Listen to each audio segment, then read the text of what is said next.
Hi, everyone. Welcome to Inside the Jury Room. I'm Judy John, Global Chief Creative Officer of Edelman. Today, we're going to take you inside 4 juries. This was my 6th time judging and having the honor of judging Cannes. This year, I was on the titanium jury. Every year is different with different trends. Every jury is different with the criteria evolving every year. If we jump into the next slide, last week we had an incredible showing for Edelman created work. We won the Grand Prix for A6 Eternal Run, gold for Good Humor, and bronze for Dove Hair Love. And at the end of the week, we found that we were Independent Agency of the Year in Entertainment based on all of our wins, which was incredible for us. So congratulations to the Edelman team. I'd like to just introduce my colleagues with me today. With me are 3 colleagues from Edelman who were also jurors for Cannes this year. First, we have Yanni Kay. Kay, because everything else is silent, he's the Global Chief Data and Analytics Officer. And we have Carolyn Paul, the European Health Practice Chair, and Anthony Chalvanathan, who is the Global Executive Creative Director. Welcome, everyone. There are key themes and learnings as to why this work won. We're going to jump into the jury rooms and find out what the themes were this year. And for everyone in the virtual world, please send me your questions, along the way in the chat, and we can have more of a conversation. I can direct them during the discussion so we don't back end all the questions and answers. So let's start with you, Yanni. Yanni, please take us through the creative data jury, what you were looking for, and what rose to the top.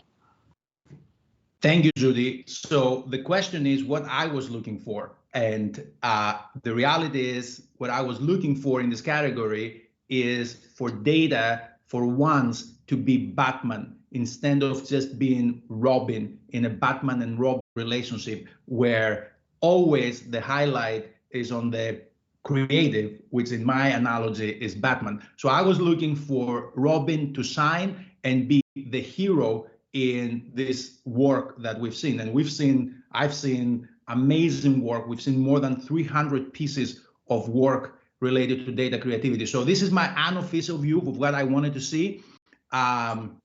And that's not 2 men in tights, but really Robin signing as the core focus. So let's go into the next page and see what the jury basically decided as the criteria of looking at work. And this was our manifesto. We were looking to see work that uses creative ways of reimagining the problem. And we were looking of data being infused in the solution from the beginning to the end, not just data used to take an idea that has been produced and then distributing it, which was a lot of the work that we've seen surprisingly, but data really being the core way of solving a real life problem. And then lastly, that real life problem that needed to be a big problem worth solving, it also needed to produce results. And the results didn't always have to be commercial results. We wanted to see results that had a commercial aspect, but also by the ethical use of data, and the work ethical is very important, we're able to move people to action, to have an impact. So the next work we're going to see, it's a winner for all these reasons. Then I want to take you a little bit about the things we usually debated on the jury. And I can tell you that the only thing we debated when we saw this work is when should we cry? At the beginning or at the end of it, because it was so beautiful and so emotional. So let's cue the work, and then we can talk a little bit about what we debated in general in the jury on the work and give you an insight of the behind the scenes. 1 in 12 young people have some form of speech impediment. The best way of overcoming one is through repetition, practicing problem sounds over and over and over. The problem is, repetition is boring. The Bogle Barrel Road, the Bogle Barrel Road have trouble with pronouncing those words. The Bogle Barrel Road around the railroad. It's boring, except when it happens in music. That's where say lists come in. We created an algorithm to analyze popular music for patterns of repetition that are helpful for speech therapy. Songs where particular sounds occur in particular patterns that are helpful for overcoming an impediment. Apple Music then conducted the single largest data analysis of song lyrics ever, scanning millions of tracks to isolate the songs with therapeutic value. These songs were curated by Warner Music and weaved into say lists. Playlists where singing along can help your speech. A say list of songs for ta, ka, da, and more. The say lists live on Apple Music, and with more sounds and more languages to come, say lists are only just beginning.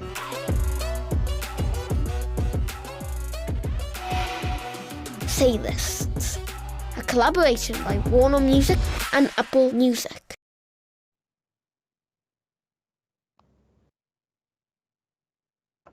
Here's a beautiful example of all those principles working in tandem to produce beautiful work where we're actually celebrating the expression of that through a creative output, but we also celebrate the ingenuity of the algorithm itself and the reframing of the problem that we had to solve. So this is a great example of work. Usually what we debated when we saw work that was of that caliber is, does it expand what creativity means? So does it expand creativity to be an object, to be a physical manifestation of a great idea? Does it expand creativity to include algorithms and the way those algorithms of the day, the data was collective? Is it solving a problem using a creative way of thinking about it versus using creativity to highlight something we need to solve? Is data at the core? In this case, data is at the core. The entire solution is a data solution, even though initially it might not look like it, but the entire solution is a data solution. And then does it have an impact? Is it scalable? Is it adding to the solutions? And is it talking to multiple stakeholders? In this case, you have educational institutions being involved, you have the actual parents, you have universities, you have the children, and then is it real, and is it beyond a shiny object? Because we've seen some work where there were 5 or 10 prototypes being created, and we actually there was amazing ideas, but then when you look at what was actually being put together, it was really 5 or 10 prototypes, and that did not air very well with the jury, and that work did never make it into an award. And lastly, what are the ethics around the way data was used? So those are the things we discussed, we debated a lot, and great work rose to the top. This is an example of great work. So Yanni, what was the piece of work that you loved but did make it through the debate, and why? It's always great to hear what rose to the top, but something that was really, really groundbreaking but didn't make it. So there were like 2 pieces of work. One was from WestJet, which is an airline in Canada that produced an amazing device that was beautifully designed and was able to take data through the WestJet app and project the location of the traveler on a nightlight on the ceiling. And it was designed so kids can see their parents as they travel through the world, especially business travelers, and use it as a nightlight so they know that their father or mother is traveling through the world and showcasing this. It was a beautiful actual manifestation of an idea.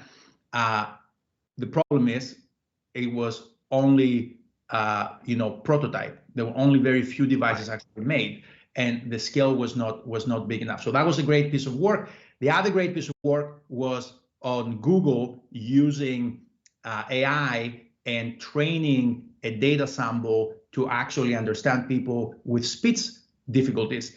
That work we debated, and it was beautiful work, but eventually we said, is that something that actually needs to be done anyway? Should we be rewarding Google for doing what is so obvious and so necessary, and it's a responsibility, or is this a creative expression of work? And then obviously we decided to not reward it, because it is a baseline. When someone is designing something, should be designing it accessible to all, and we should be giving credit, but we should not be rewarding in this type of venue, these type of initiatives that they're baseline in today's environment and world. Those are the two pieces. I gave you two, hopefully. Right. Thank you, Yanni. Thank you for the insights into the creative data category. This is a category that's been growing since it was introduced years ago. And we, as we find more creative ways to use data to create that connection between brands and people, I think there's going to be incredible work coming out of here. So let's have a look inside the pharma category, health and wellness jury. Carolyn, welcome, and please tell us the insights you took away from the jury room this year. Thanks, Judy. And this is another category that is growing, but it's still quite small by many of the other category standards. So we had just over 500 pieces of work to look at this year. And if we go to the next slide, a little bit about the pharma category. It celebrates creative work from obviously the pharmaceutical industry and the services that support the pharma industry. Now, the key thing to bear in mind here is that this is an incredibly highly regulated space. So, for example, outside the US, you cannot promote a prescription product to the general public. So we see a lot of work that is disease awareness raising. We see a lot of work that is directed at healthcare professionals.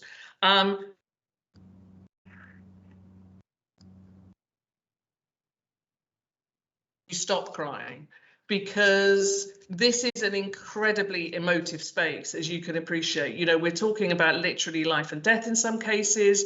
When the work is about your grandparents struggling with dementia or children receiving cancer treatment, empathy and heartbreak is everywhere. So to win a Pharma Lion, you have to have something else.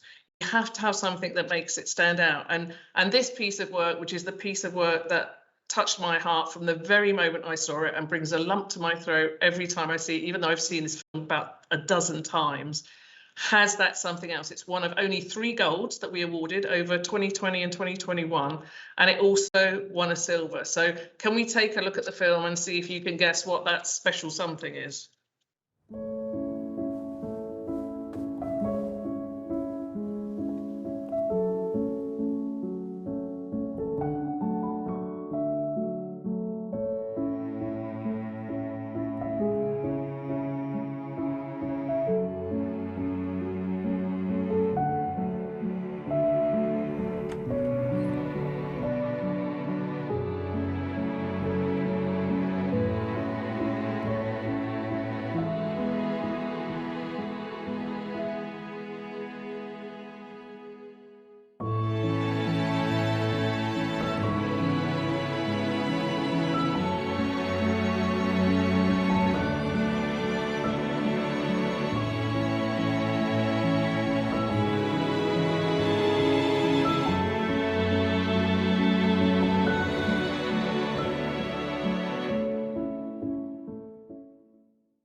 And I still have to breathe every time I see it. It's amazing. As I say, creativity, empathy, great craft, they're kind of the baseline for pharma. What this has is it has all of that in spades, and it has a little bit more. It has that element of surprise. You're watching it and you're thinking, why is this old guy going into this salon? Why is he learning to be a hairdresser at his age? And then it all plays out, and the narrative is beautiful, the characterization is beautiful, even the music is perfect. And our jury president said this is a perfect film. And It didn't need any debate. There was no debate. From the minute we all saw it, it was going to be a winner. It was just how big of a winner was it going to be? And it's just awesome, and I love it. And it just, for me, it shows what a difference great work can make, and that, you know, being a regulated business shouldn't stop our creativity. In fact, anything, as this case shows, it can just enhance it. That's an incredible point. So Carolyn, what a beautiful case. Thanks for sharing that. What do you wish, I'll ask the first question. What do you wish someone told you before you joined the jury this year? Well, I wish they'd told me it wasn't actually going to be in Cannes, and then I'd have told them to wait till next year, and I'd have joined them in South of France. Like you, Judy, I've been on the jury before. I was on it 7 years ago in health and wellness, and I didn't realise how powerful, I don't think, the pharma work was going to be. I kind of thought, you know, health and wellness was amazing. You know, there's a lot of consumer-facing work, there's a lot of charity work, and pharma, you know, the great work was just as great, and it just knocked my socks off. And so did you see a big difference from 7 years ago, the type of work that you're seeing in the category? I think we're still not seeing enough, pardon me for speaking on my behalf, PR work. We don't see enough PR-led work, and we don't see enough pharma brand work either. And this year we saw a lot of animation, which I guess is a result of the COVID restrictions. Right. Thank you. Well, thank you for those insights. And, you know, as you said, this is an exploding category, and some of the most interesting and innovative ideas are coming from that space. So definitely we're going to be watching this space in this jury. So let's go into the PR jury room with Anthony, find out what rose to the top and why. Anthony, please share your insights with us. All right. Thanks, Judy. So yeah, if we can go to the next slide. So just like before we get into awarding any work, the jury president, as Judy said, every year is different. So this year, the jury president wanted to kind of mandate these three topics so that when we look at all the work, that we make sure that we hit all of these three. So the first one was reward the work that possesses strong narrative, which connects people in a fragmented world. Second one was recognize ideas that add value to an organization, their mission, or society. And the third one was identify simplicity that has the muscle to earn attention across platform to move people, change behavior, shape culture, and inspire change. So this was what we collectively, before we started to judge, I don't know, I think there was like 20,000 work. It felt a lot of work because of 2 years amount of work. Yeah, so we just made sure that we had this kind of written up so everybody can go back to it when they're judging. But if we go to the next page, what I pushed for is that, you know, at the end of the day, these are just guidelines for the mind. We got it. This is a creativity show.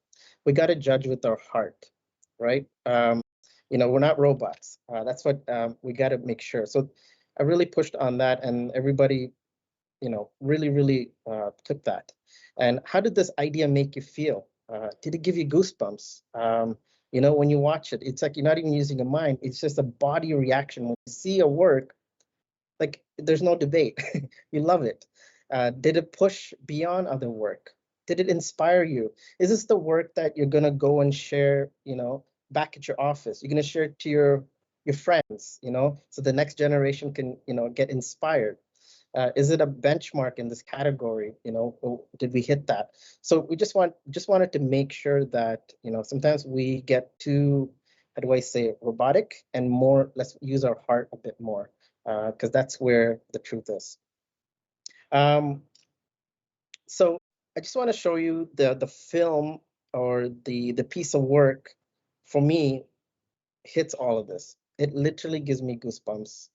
And with the crazy part was, this is the first film I got to watch in the short list, and we had like 20,000 to go. I'm like, oh my God, this should be it. But it ended up being the Grand Prix We gave 2 Grand Prix, and this was it. So if we don't mind, let's take a look at that. Farming is no longer about quality. It's about producing more, faster, cheaper.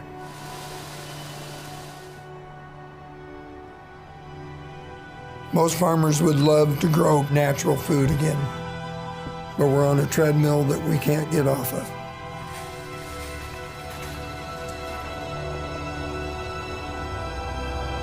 Transitioning to organic takes 3 years of significant investment, and you might not have a buyer at the end of the road.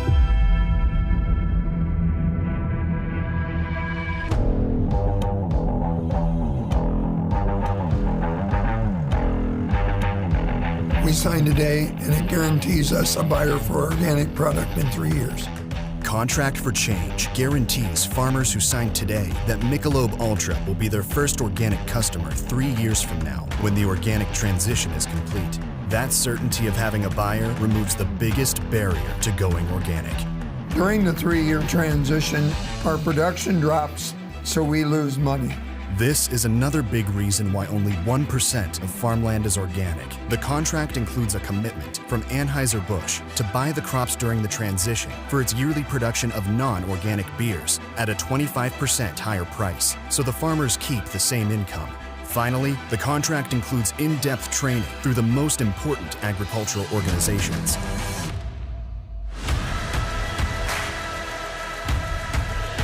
Calling all Idaho farmers. If you've ever considered going organic, please call us. Together, we can change the future of your farm. Michelob Ultra Organic. Michelob Ultra. That is helping organic farmers.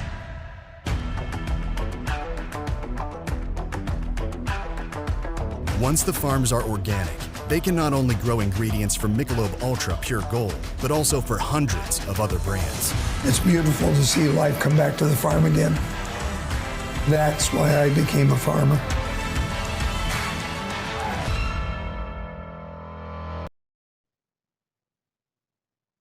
Beautiful case.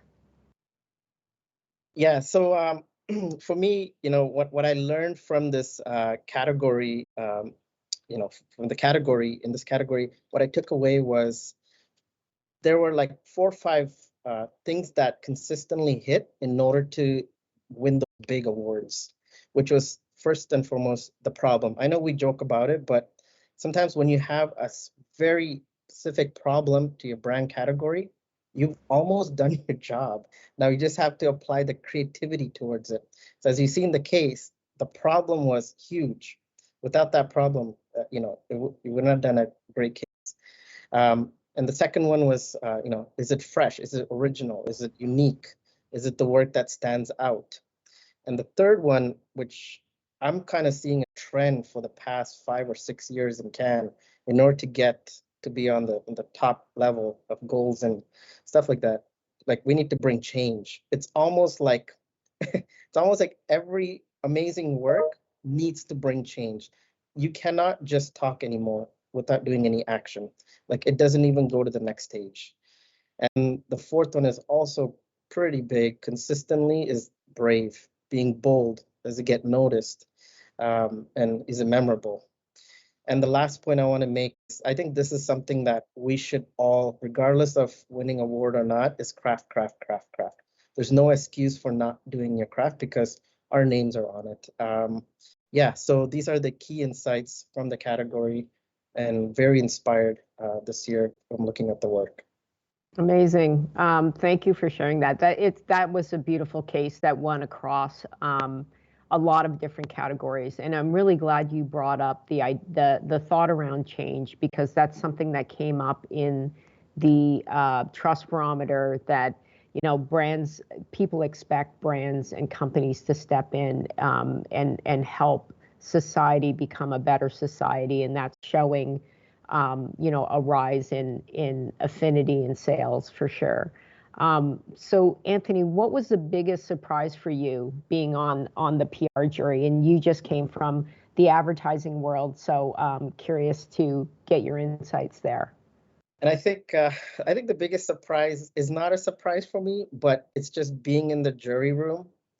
It shows you, it shows you every time, and I'm in a jury room, I forget how hard it is to win, even a short list. Like, Yes. my God, there is so much combination things can happen in a jury room that blows my mind. Something from a mirror could go to gold, gold to, depends on what slot your work comes in. It's just humbling again every time being on a jury. Puts things in perspective of how hard it is, even a short list. Right. And what do you wish someone told you before you joined the jury this year? Yeah, this year was online, so I wish somebody told me that stick to timeline and hit those marks, because I was falling behind. I thought, oh, I can catch up to it, whatever, because there's a lot of work that you have to go through on, because we're not in Cannes, because you have the day-to-day work plus being a jury. So I found that very difficult. But one of the best advice I ever got, and I think you told me this 10 years ago, Judy, is that as a jury, have a point of view, whether, be conviction of what your point of view is. Don't be indecisive, don't flip flop. And to this day, I love juries who have a point of view and who believe it. Even when they're wrong, they have a really solid fundamental point of view. So thanks for that tip 10 years ago. I don't remember that, but thanks for that. So there is a question here, and this is for everyone. Did you notice any trends in case studies, video case study presentations this year? What elements of case study videos had the greatest impact on you as a juror? So for anyone, this is around case studies, and what do you see in there that is really impactful? Yeah, for me, I think the case study has to be well written. I mean, the ones that really work is get to the idea soon, don't drag on, because remember, you go looking through work that are like 20,000 words, and it feels very long, and judges get really tired. Get to the problem, solution, beautiful music, and even crafting a case study is as important as the idea. Even the write-up, one of the major things that I've seen in the PR is PR category is the write-ups. We spent 50% in the write-up. I had no clue that people would spend that much time reading the write-up, the results, making sure it's done properly. There were beautiful cases, but if your write-up was not up to the par, it didn't make it. Yeah, I would just add to that. I think you're right, Anthony. I think originality in your case film is important, because I saw a few case films this year that kind of looked very similar to case films for other things, or that I'd seen in previous years or for other pieces of work. And that kind of, you automatically sort of think, your brain sort of thinks, oh, I've seen this before. So I think, don't just invest in the work, invest in how you showcase the work as well. Yeah, that's great, Carolyn, because there was a question for you about how important the video was. Like, how do you balance the work that shows up very well because of a great video versus work that is really strong but not captured well in a video? Yeah, how did you differentiate? It's a great question, because films are by their nature going to be engaging, and digital content's going to be engaging, and I think we actually, one of our jurors said a great thing at the very beginning. He said, oh, we haven't got very much print on the shortlist. He said, and he made that point, Judy. He said, we have to make sure that we engage equally, no matter what the format, what the category. You've got to give it the same attention. And it was a good reminder to do that. And to Anthony's point about the case, reading the case notes, making sure you read all of that and you keep that in your head, and you're not just, because that's your responsibility as a juror. It's a huge honor to be one of the jury, and you have to take that responsibility seriously and think, just because this is a lovely, glossy, beautifully produced film, I'm not going to necessarily think it's better than this, slightly less visually inspiring integrated campaign that actually did more and is perhaps more creative.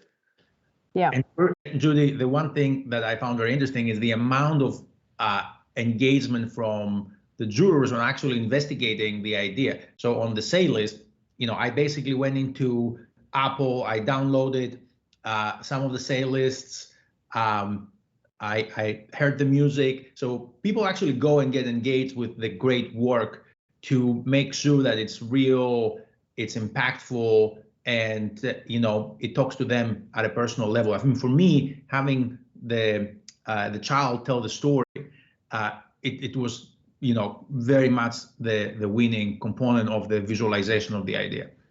Yeah. One more thing, Judy, I got to add is a big tip is don't enter the same case to every category. Like cut it separately. People know, and it doesn't reflect the work. Yeah, that's a great point. If you're entering it in data, it should be data focused. If you're entering in PR, it should be PR focused. I totally agree with that. And I think that the case study is important because that first round of judging, you are going through so much work. It is the spark, the door opener. So, definitely I've found coming from the ad agency side that, in the ad world, we really focused a lot on the case studies, and in the PR world, I think there's some catching up to do from a presentation standpoint because you have to get past that first hurdle first. That's what I found. So, so thank you, Anthony, for that insight into the PR space. And, the PR category is the hot new category with, everything and anything great is PR. And, ideas that are amplified and live beyond paid, that's all the great work that is out in the world right now. So thank you for that.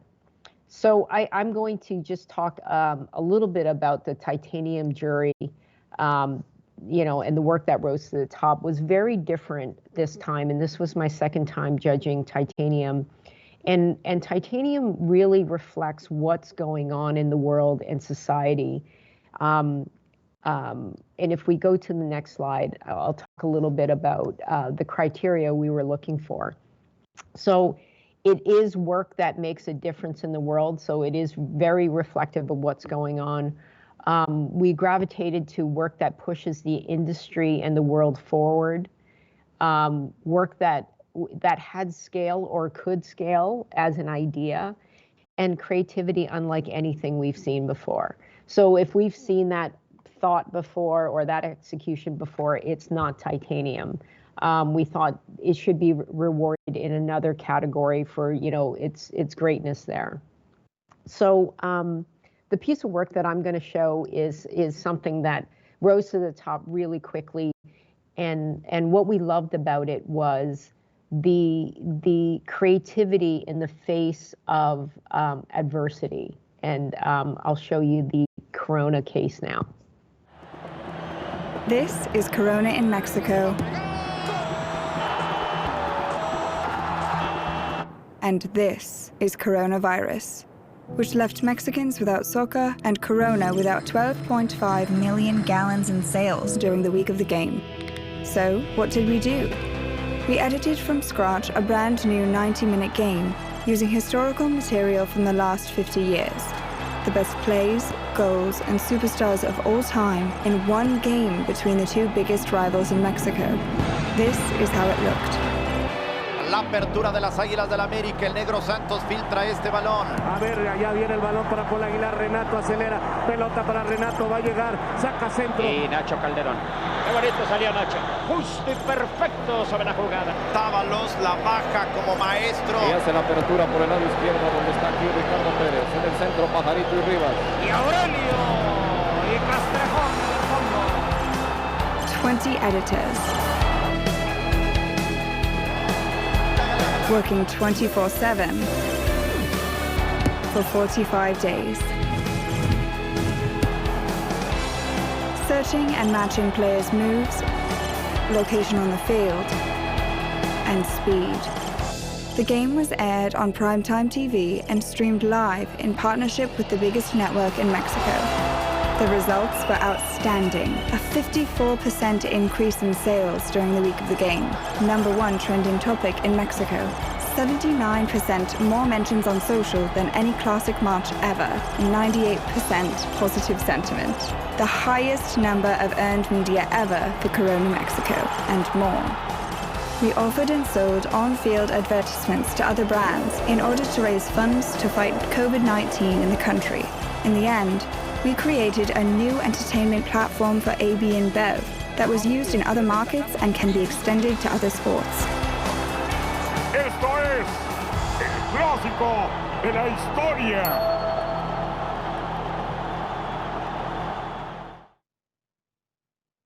We thought this was just a beautiful idea. You know, you're not selling beer. It's during COVID, and there are no sports.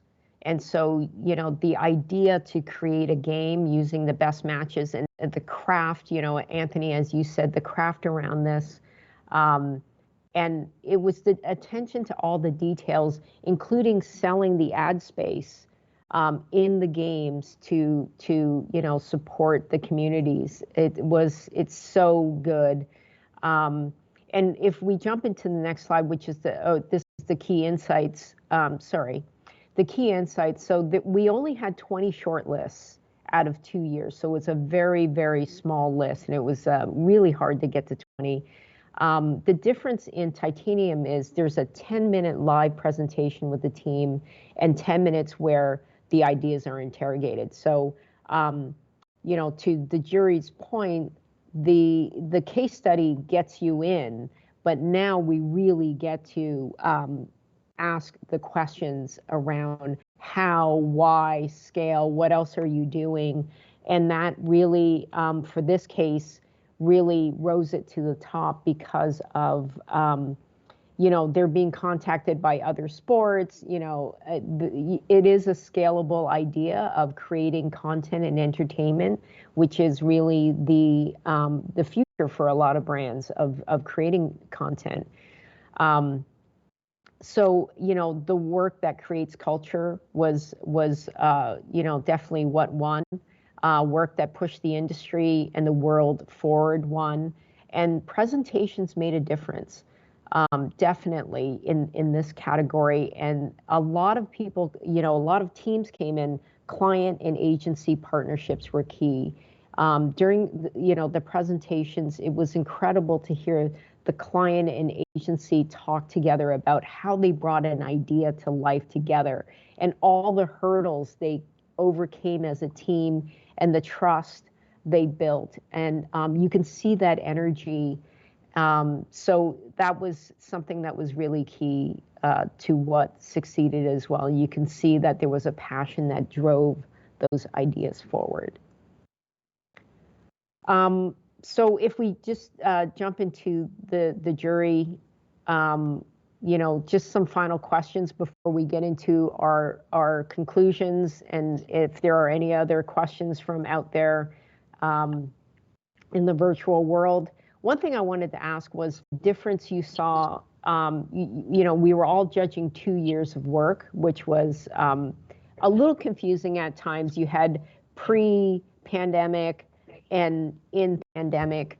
How did you, as a jury, separate those, and do you feel like one suffered versus the other?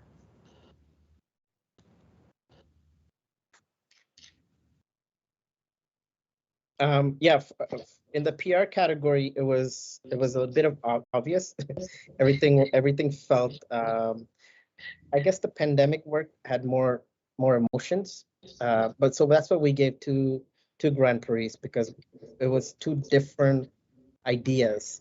But at the end of the day, the best ideas took the Grand Prix, and the best ideas rose to the top.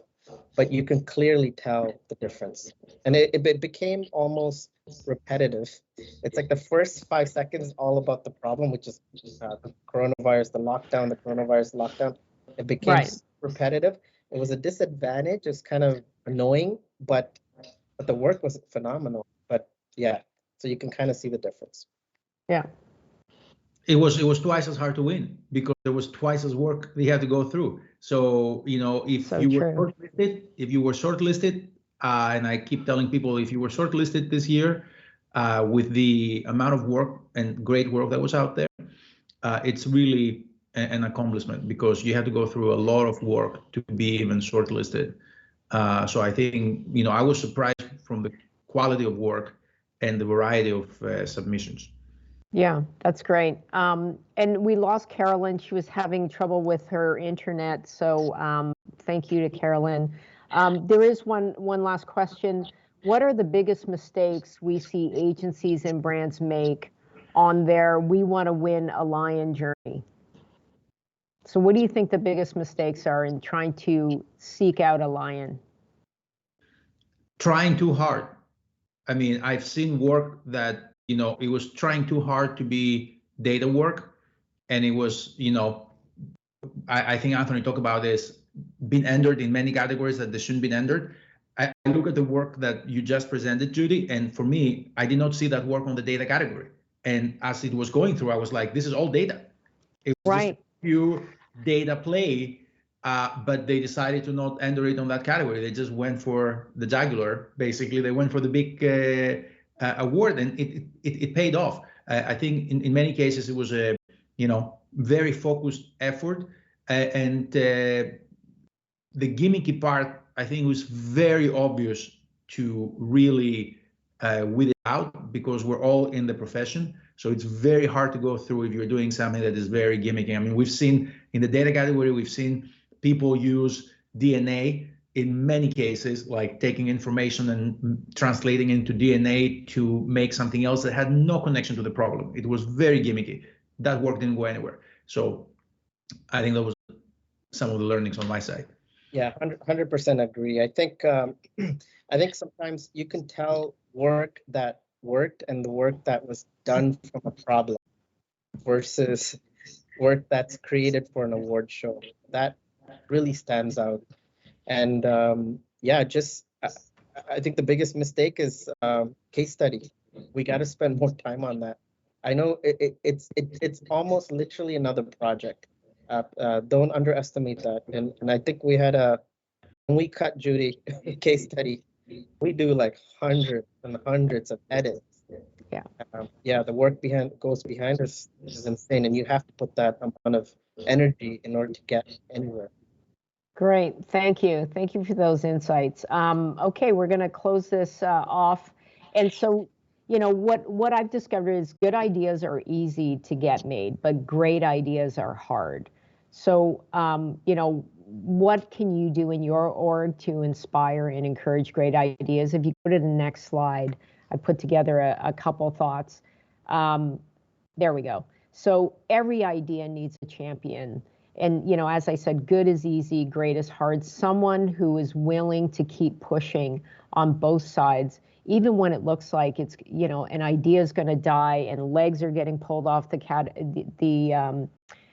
caterpillar. Like it is, every idea needs a champion. And then rank creative internally, have a shared understanding of what great work looks like internally, and review your work every quarter or every 6 months to make sure that everyone has that high on their radar. And then last is reward bravery. Reward the ideas in your organization and you will get more ideas. There's companies that we work with and they have, an annual award show where they highlight the best ideas and the work that's created change and growth. Those ideas should be championed. So in closing, if you go to the next slide, I always say that you're only one idea away from changing the world. That's what gets me up every morning, is that idea can happen in the shower, in the car, in a room with your colleagues, and that's really exciting. So I want to thank Yanni, Carolyn, and Anthony for the insights into the Can Jury this year. Thank you, and good luck next year, everyone.